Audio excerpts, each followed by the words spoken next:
नमस्कार दोस्तों, स्वागत है हमारे YouTube चैनल में। आज कार्तिक मास में विशेषकर तुलसी पूजा के बारे में बता रही हूँ। तुलसी माता हमारे घर की समृद्धि बढ़ाती है। जो माताएं बहनें कार्तिक मास में स्नान करती है उनके लिए तुलसी पूजा की विधि बता रही हूँ। वैसे तो तुलसी दीपदान रात को होता है, दिन में नहीं, और जल सुबह देते हैं। लेकिन कार्तिक मास में हम ब्रह्म मुहूर्त में उठते हैं और स्नान करके पंच देवी देवताओं का पूजन करते हैं। विशेषकर माँ तुलसी का पूजन करते हैं। ब्रह्म मुहूर्त में यानी अंधेरा रहता है तो हम दीप जलाकर ही तुलसी का पूजन करेंगे। कार्तिक महीने में हम सुबह और शाम दोनों टाइम दीप जलाकर आरती करेंगे।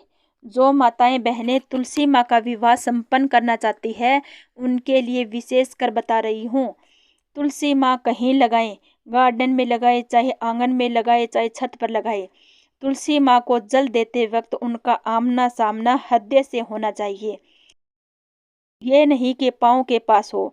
कभी कभी हम तुलसी माँ को जमीन में लगा देते हैं, तो उनका पूजन हमेशा बैठकर करना चाहिए। विशेषकर बहन भाइयों को बता रही हूँ जो तुलसी विवाह संपन्न करने वाले हैं।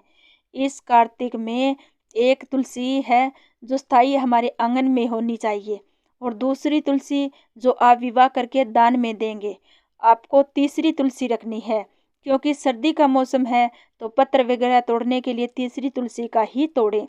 सबसे बड़ी तुलसी माँ है, उनका कार्तिक मास में पत्र नहीं तोड़ना चाहिए, और जो विवाह करके दान में देंगे उनका भी पत्र नहीं तोड़ना चाहिए। माँ का विवाह संपन्न करेंगे, और विवाह का जो सामान है वो बड़ी तुलसी को नहीं छूने देना चाहिए। जैसे कन्या होती है वैसे ही तुलसी दान करेंगे, वो कन्या के रूप में होनी चाहिए, यानी उसमें फल नहीं लगा होना चाहिए। वो कंवारी कन्या रहेगी, उन्हीं का हम विवाह करके कार्तिक मास में शुक्ल पक्ष की एकादशी को सिंदूर लगाएंगे, चूड़ी पहनाएंगे, कलावा बांधेंगे, चुन्नी उठाएंगे और पूरा श्रृंगार करेंगे। सभी सामान अर्पण करेंगे। जिसका हम दान करेंगे उन्हीं तुलसी माँ के नीचे शालिग्राम को पात्र में रखकर तुलसी माँ के नीचे रख देंगे। यह बहुत ही शुभ माना जाता है। आप जब भी तुलसी में जल चढ़ाएंगे तो भगवान शालिग्राम का भी स्नान हो जाएगा। आप फिर भी स्नान दोबारा कराएं और पीला चंदन भगवान शालिग्राम को लगाएं, और माँ तुलसी को भी जरूर लगाएं। फिर भगवान शालिग्राम को पीले वस्त्र से ढक दें, और पूजा करनी हो तो वस्त्र को हटा दें। वस्त्र दो बनवाएं, क्योंकि सुबह शाम जल देंगे तो एक वस्त्र धो देंगे और दूसरा पहना देंगे।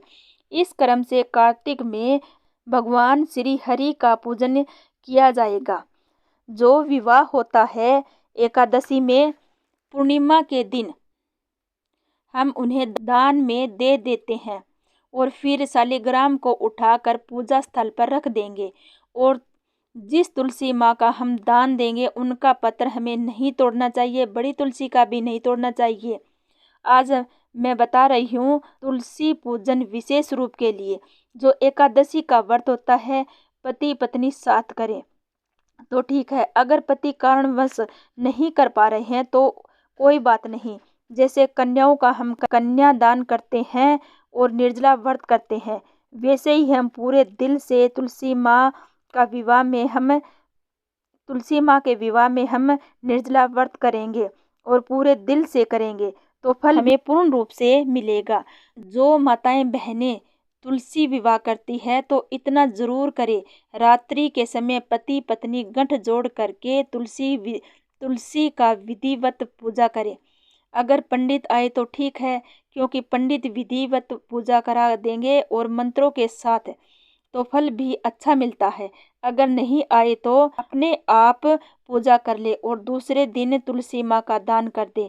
जब हम तुलसी को सींचते हैं और कहते हैं कि रविवार के दिन तुलसी को नहीं सींचना चाहिए, पर कार्तिक माह में तुलसी माँ को बिना छुए जल चढ़ाएं, और शालिग्राम को शनिवार के दिन तुलसी माँ से थोड़ा दूर कर दें, ताकि शालिग्राम की पूजा रविवार को कर पाएं। तो तुलसी को भी नहीं छूना और तुलसी को भी नहीं छूना पड़े।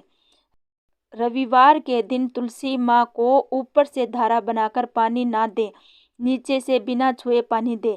लेकिन सुबह शाम की आरती जरूर करें, दीपदान भी जरूर करें, और अमावस्या और एकादशी के दिन गाय के दूध से माँ तुलसी को जरूर सींचे।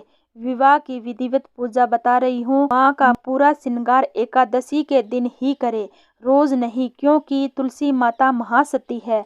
जब भगवान शिव जी ने उनके पति का संहार किया था तो माता बहुत क्रोधित हो गई थी और भगवान शिव जी से सारे संबंध तोड़ दिए थे और पूजा अर्चना में भी शामिल नहीं होती और भगवान श्री हरि को श्राप देकर पाषाण बना दिया था।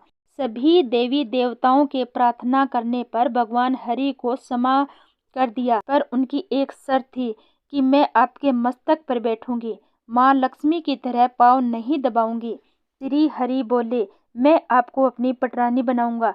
तुलसी माता बोली, ठीक है, बना लो, क्योंकि अकेली औरत मान्य नहीं होती। माँ तुलसी एक दिन के लिए पटरानी बनी, इसलिए माता का श्रृंगार एक ही दिन होता है और भगवान विष्णु तुलसी माँ का आदर करते हैं और हमेशा अपने मस्तक पर रखते हैं। ये थी कार्तिक माह की विधिवत पूजा विधि। धन्यवाद।